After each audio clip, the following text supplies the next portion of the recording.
man.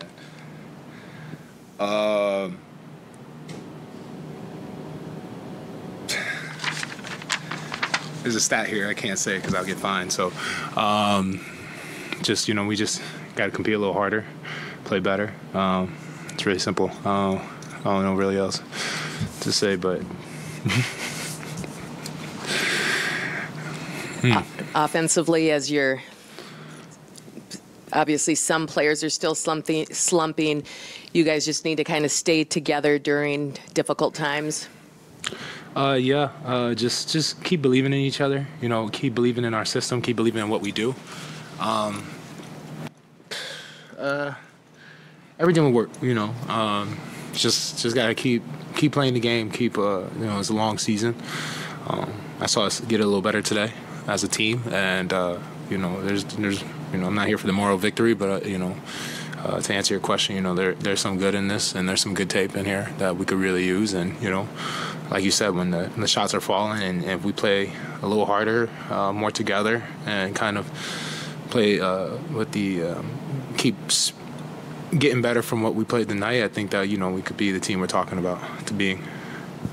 Karl, do you think, did you guys take a step in terms of moving the ball and at least generating open looks, even if you were not making those as a team? Yeah, I think we did a good job moving.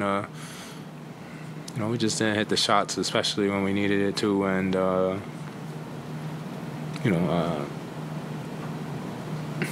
just got to do a better job. They're a high-level team, obviously championship-level team, so there's a lot to learn in these games like this. So. Just continue to find ourselves getting better every night, throughout the season. Making threes has been a problem for the team all year. Do you see anything that's happening, or is it just a cold streak, do you think, for this group in general? I think it's both. I think that, maybe we could generate better shots, but I think when we do generate great shots and threes, which we have, and stretches, just having a lot of in and outs and just missing the shot. So, just trusting our shot a little more, even myself. And just continue to shoot them. They'll start falling. Karl, Coach was just talking about some defensive execution issues. In your mind, how much of that is a product of, when you guys are switching coverages from you and Rudy both out there to maybe just you out there, vice versa? The switching of the coverages, how much do you think that is impacting defensive execution? I don't know. I mean, at the end of the day, we're NBA players, so whatever is asked of us, we got to find a way to execute at the highest level possible. So we just got to get the job done. I think it's really as simple as that. Just find ways to get the job done, go out there, execute. If we're supposed to weak people, we got to weak them. If we're supposed to strong. If we're supposed to be in a drop, high wall. If we're switching, we're switching. We just got to do it better. I think that for us, just got to talk a little better. Just communication out there could be better, I think, from all of us, and that will hopefully help a lot with the execution of our defense. It seemed, at least at times during this game, the ball movement was better in this game. How much of that was, maybe more structure, play calls that facilitated that? How much of that is just the intention individually to swing the ball? I think it's more structure than anything. I think that we did a lot, trusting the offense, trusting the play call, and just getting to that last part, the action where, we're looking to be aggressive to score. And if that didn't work, it ended up most of the time, as you saw, being a middle pick and roll or a wing pick and roll. But just trying to move the ball. Like I've told y'all before, I try my best to, I'm walking a fine line of being aggressive and also keeping the flow and the ball movement going. So, just trying to find people in spots where they could succeed, and I feel for me more of the time the points are coming in bunches, just so I could continue passing the ball and take less possessions. So just trying to find my way, helping the flow and the ball movement. I think that we did a good job of just really looking out for that next pass, looking from that good to great shot. I think it helped that we had a little more pace than usual. The pace helped a little bit with the ball movement and making life easier for guards and everyone to get to their spots, and also getting the ball in flow. Everybody knew with the roster churn and the very different types of talent that this roster has compared to the last roster that there would be a learning curve. Where are you guys now on that learning curve in terms of familiarity with each other and getting to learn kind of a different style, in some ways even a different identity? Yeah, I think we're at we're at that point. We're going up right now. We're getting to that apex of our team where I think it's going to be bumps and bruises going up to the top. Like I said, I think we got better today through all the bad that happened tonight. I think we did get better. I thought we looked more like a team tonight. The ball movement was much better. I thought defensively, while obviously they scored 115 points, I thought that we took a lot of pride in trying to make stops, and I could feel it and hear it. It's not easy. These people you've seen who win championships and stuff, they're not just built overnight over one trade and just find ways to win. No matter if you're the Golden State Warriors, you still have Steph, Clay, Draymond there for years. Milwaukee years. Drew Holiday they make a big acquisition for Drew Holiday, but Chris Middleton and Giannis are there for years with each other, learning, growing with each other. We could keep going down the list of these teams. They have familiarity with each other. They have unity. They have continuity, and that doesn't come overnight. I think that you're seeing a team. I think from the first game or second game of watching us and seeing tonight, just from that little time, I think we look like a different team. Now, I didn't say that we're the best version of ourselves yet, but we look like a different team. We look like a team that's gotten better, that's got more familiar with each other. We're just figuring things out.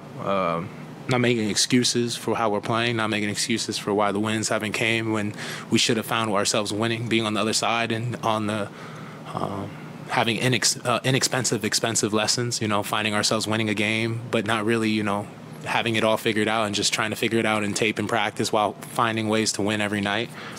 Obviously we would love to be in that situation where,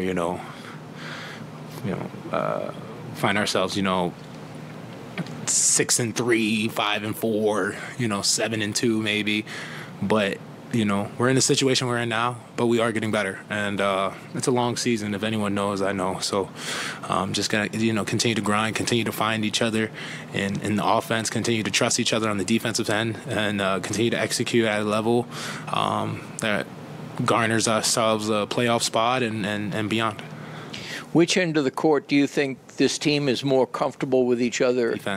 Defense? Yeah, I think. And you personally, is that the area where you're also most comfortable, since that defense is a bigger adjustment for you? I feel very comfortable defensively. Obviously I'm moving a lot. Sometimes I'm going to make mistakes. I'm like anybody. I'm human. I'm not going to be perfect. Never said I was. But I'm going to do it with a lot of effort and try my best to be everywhere I can be defensively, and just do what I can, whatever it is, guarding the point guard, guarding the 4, guarding the 5, guarding the 3, 2, whatever, I just think for us, we're better defensively.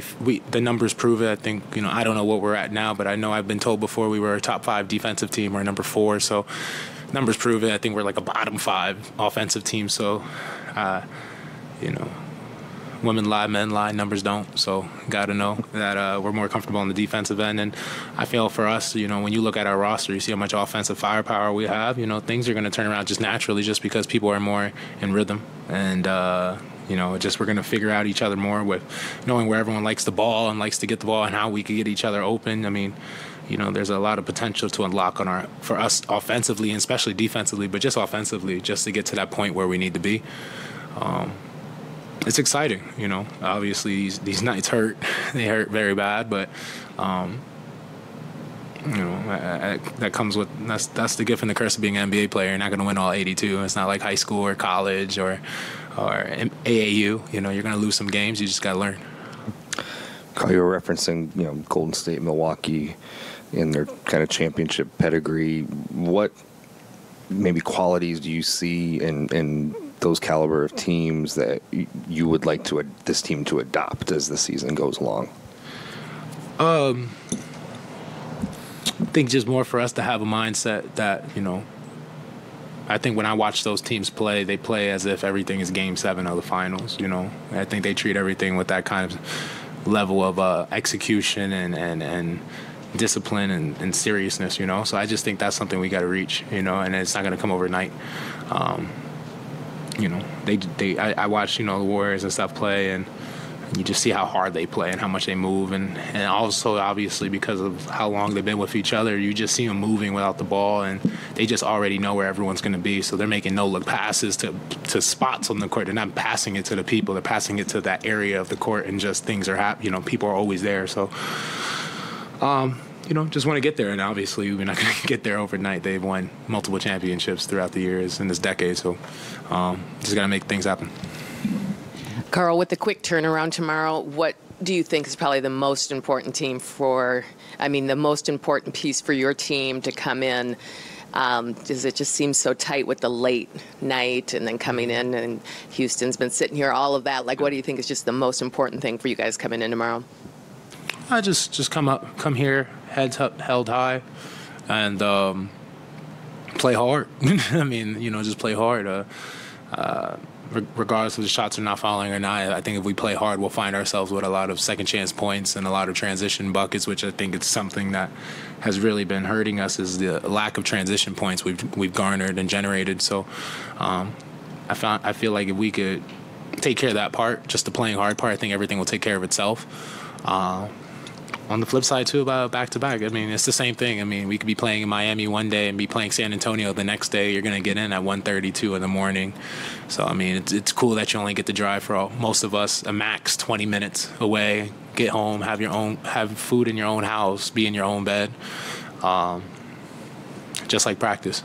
We play. I've seen us in practice. We practice tremendously hard. So a back-to-back should be no problem for us. Thanks, Karl. Yep, appreciate it.